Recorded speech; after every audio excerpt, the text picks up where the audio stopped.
화면 속의 주인공 스튜어트 러셀 교수를 무대로 Please join me in welcoming Professor Stuart Russell on stage.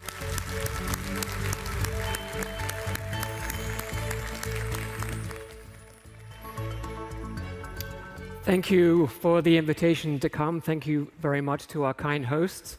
So I'm here to talk about my favorite subject, which is artificial intelligence. And Sebastian already explained that artificial intelligence is about making machines smarter. And I think he convinced us that this process is moving very fast. And we've all seen the recent developments where AlphaGo defeated Lee Sedol, who was very gracious in defeat and represented the human race extremely well, but it was a very hard position to be put in. So we're going to see lots and lots of developments. Sebastian described some of those. And so we've already seen self-driving cars, although they're taking a little bit longer than some people might have been hoping. And if you've driven in a Tesla in self-driving mode, you're probably not surprised that it's taking a little bit longer because it's often quite terrifying.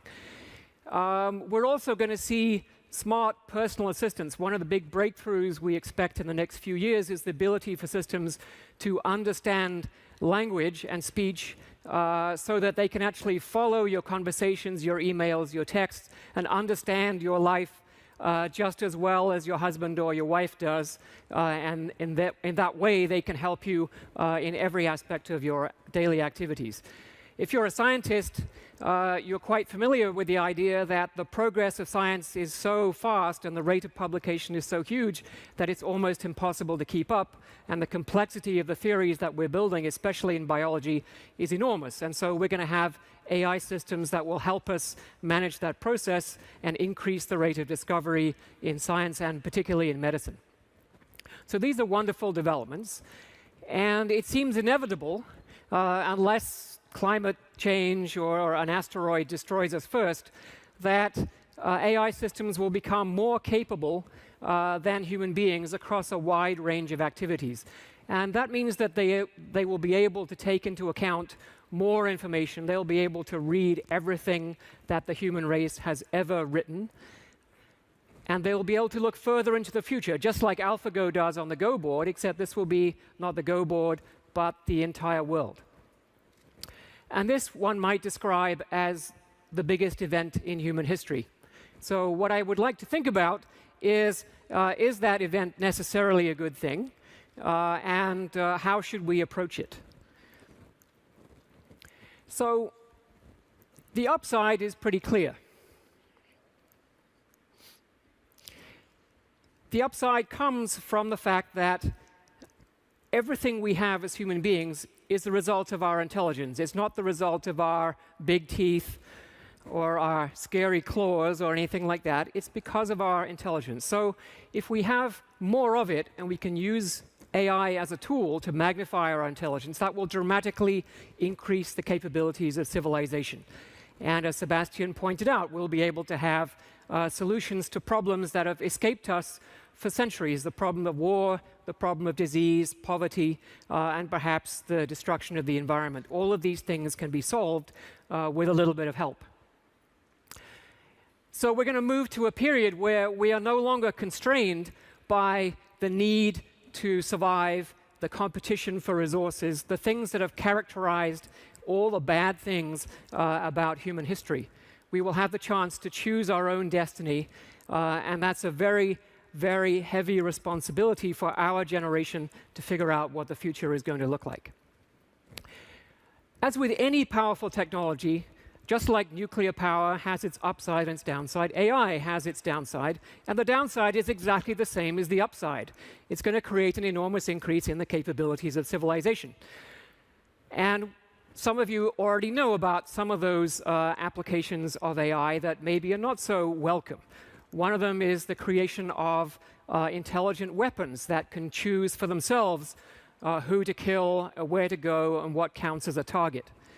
And this will be a new kind of weapon of mass destruction, where instead of destroying a city with a nuclear weapon, you can simply launch 10 million miniaturized devices that can kill everybody in that city. We're also going to see, unless we're very careful, the application of intelligent machines to watch our every movement, to understand what we're doing, and to modify our behavior, to change what we buy, to change who we vote for, to change who we talk to, and how we manage our daily lives in ways that we may not be able to control as individuals. So this is another undesirable consequence. And a third possibility that many people have discussed is the idea that a lot of the jobs we have now, which, to be frank, are jobs that use human beings as machines, are going to go away. So the idea that we will go and work for a large corporation and will do the same thing thousands of times every day for thousands of days until we retire, that is going to go away, and we will have to find a completely new system for our economy, our education, and our lives in this new world so that we still feel that our lives have value. So these are some very important challenges, and many, many brilliant people are working on them. But there's one other challenge which is actually a little different. It's not the same challenge that we face with nuclear power or with global warming. It's the fact that if we're going to build systems that are more intelligent than we are, this might in itself constitute a risky thing to do. And probably when you think about it, you think, yeah, maybe there is something not quite right about doing that. Is this really a good idea? And if you were a gorilla, so here are some gorillas having a meeting. You can tell they're having a meeting because one of them has fallen asleep and actually fallen off his chair.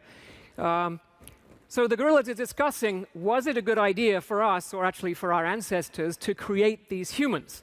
Right? These humans are much more intelligent than we are, and now, as gorillas, we no longer have control over our future. In fact, our future is entirely dependent on the goodwill of these humans, and we can't do anything about it. We don't even understand what the humans are doing because they're so smart. Do we want to be in the position of these gorillas? And I think the answer is no. We don't want to be in that position. So we have to understand what is the nature of the risk that might put us in the position of the gorillas. And the nature of the problem is that we could build AI systems that are incredibly capable, that invent new things we never dreamed of, that control matter, that control time, that modify our environment in the pursuit of some goal which is not the goal that we really want. Okay? We're so used to the idea that what we do with machines is we give them an objective and the machine carries out the objective. And usually when you give a machine an objective and you don't get it quite right, well, you can press clear, or you can press stop, or you can switch it off. But with a superintelligent machine, you can't necessarily do that. The machine is pursuing the objective you gave it, and you have no choice but to try to stop it. But just like AlphaGo, you're not likely to win that game. And this is not just restricted to AI. We see the same view of how we specify objectives in economics, in statistics, in control theory. All of these disciplines, the objective is assumed to be provided by somebody else, and the machinery just pursues the objective.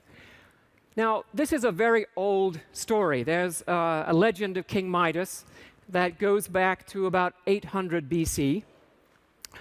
King Midas was a legendary king, and he was given the power to choose anything he wanted. And he said, what I want is that everything I touch should turn to gold.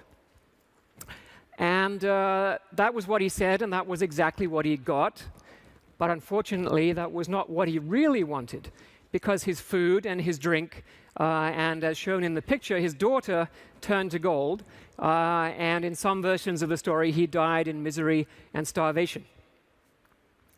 So this is a very useful lesson for the human race. Now we can think much more in the near term. Imagine that we have a domestic robot.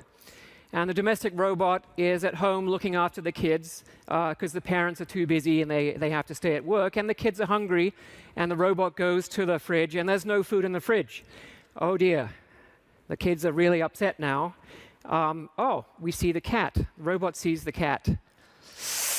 Okay, well, you can imagine what might happen next if the robot doesn't understand the full range of human values, if it doesn't understand the sentimental value of the cat as opposed to the nutritional value of the cat, then that could be the end of the robot industry, because it only takes one of those mistakes for us to lose faith in these kinds of machines. And so there's an enormous incentive, economic as well as species survival, to try to solve this problem of figuring out how to get machines to understand what human values really are, so that if we give them an instruction that isn't quite right, they know not to do it. So we're really talking about changing the nature of the field of AI from the standard. The standard view is that an AI system is given some objective and it figures out how to achieve it on our behalf. That sounds right, but it's wrong. The new version of artificial intelligence, we're calling it provably beneficial AI. Eventually, it will just be AI, because it'll be taken for granted that AI is supposed to be beneficial, is that the machine has to behave in a way that we are happy with, even if it's not what we asked it to do. So how we do this is based on three simple ideas. The first idea is very straightforward, that the robot's objective is to maximize the realization of human values, to make us happy. The second point is a little bit counterintuitive. It says that the robot doesn't actually know what our values are. It's uncertain as to what it is we want, what will make us happy. But this is really important, as I will explain in a minute. And then the third question, well, how does it learn about the values? It learns by observing human behavior, and I will also explain that point. So the second point, why it has to be uncertain, it's very simple. If the machine is uncertain about what it is it's supposed to do, the objectives that humans really want to have achieved, then the machine has an incentive to learn more by discussing it with us. So the machine that was helping King Midas should say, are you sure you want everything to turn to gold? Do you really want your food to turn to gold? And Midas says, oh, no, maybe not. Right? So this is how you want the machine to behave. You want the machine to accept correction. So if the machine is doing something wrong, you can say, actually, no, you've misunderstood, and here's what I really want to have happen. And very importantly, we want the machine to allow itself to be switched off. A machine that has a definite objective will not allow itself to be switched off, because that would prevent the achievement of the objective. So the only way we can be safe with machines that will still allow themselves to be switched off is that they have to have uncertainty about their objective, and they have to understand that humans, in fact, know better, and if we don't like what they're doing, the machine is better off being switched off, because that will help achieve whatever it is that humans want. On the third point, how do machines learn about human values? They do it by a method called inverse reinforcement learning, and this is a real scientific field. The definition is pretty simple. You're given some observed behavior, let's say behavior of a human, and you assume that the human is approximately rational, that what they're doing has some connection to what they want.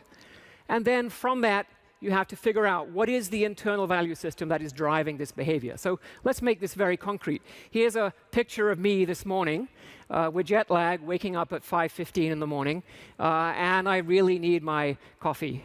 Now, when you see me behaving this way, right, it's pretty clear what it is I want, right? My objective in this, at least in the near term, is to have coffee.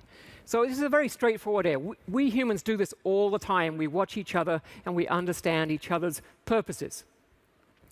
But this is a much bigger process. We can have machines that read everything that the human race has ever written, because most of what we've written is about human behavior. So it provides a huge storehouse of information from which machines can learn about the human value system.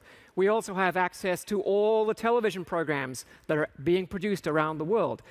And the machines themselves can observe human behavior directly. As Sebastian pointed out, every machine can observe what every other machine is observing. So there's a huge stream of information about human behavior to learn about human values. Now, human value systems are not simple.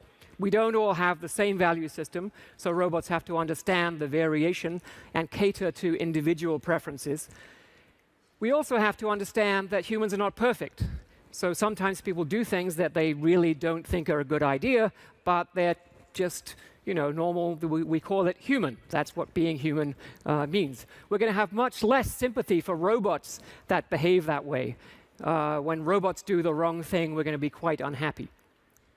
And of course, robots are not responsible only to their owners, but they are responsible to the whole human race.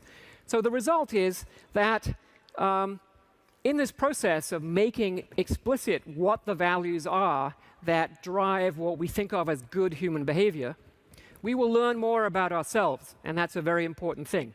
We'll also have, as examples, robots that will have to behave well, otherwise we won't like them very much and we won't buy them. So then, in some sense, robots will become good examples for how we should really behave. The other thing I think that will happen is that in the process of understanding the values of all the human beings on the planet, we will learn that, in fact, we have an enormous amount in common, that what we have in common is much more important than what we have not in common, that the differences are less important than what unites us as human beings. And on that note, I thank you. Kamsahamnida.